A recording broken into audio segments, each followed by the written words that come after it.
What if the Bible doesn't tell the full story of Jesus?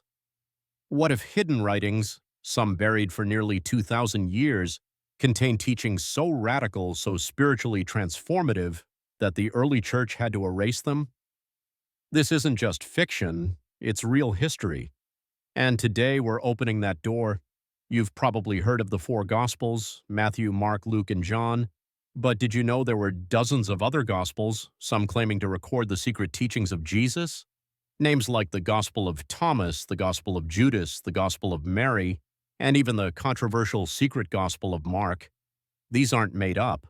They're real ancient writings discovered in deserts, caves, and forgotten libraries, and they paint a very different picture of Jesus, not a miracle worker, not a political savior, but a mystic, a teacher of inner truth, guiding his followers not to worship him, but to awaken the divine within themselves. In the Gospel of Thomas, Jesus says, "Split a piece of wood and I am there. Lift up the stone and you will find me." No mention of crucifixion, no resurrection story, just hidden wisdom, clues for those willing to look beyond the surface. So why were these Gospels rejected? Why were they labeled heresy, burned, buried, banned? To answer that, we have to understand how early Christianity formed. As the Roman Empire began embracing Christianity, unity became power. Diverse spiritual perspectives, dangerous, mystery teachings, threats to control. And so, the canon was set, and the rest erased.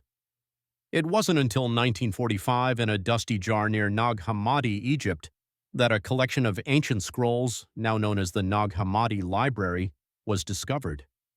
Among them, the Gospel of Thomas, the Gospel of Philip, and other texts now referred to as Gnostic Gospels. They speak of awakening, inner light, and divine knowledge, gnosis, and they change everything. Some believe these writings offer a more mystical, empowering version of Jesus, a teacher who came not to be worshipped, but to remind us who we truly are. Could it be that the real teachings of Jesus were hidden because they were too liberating?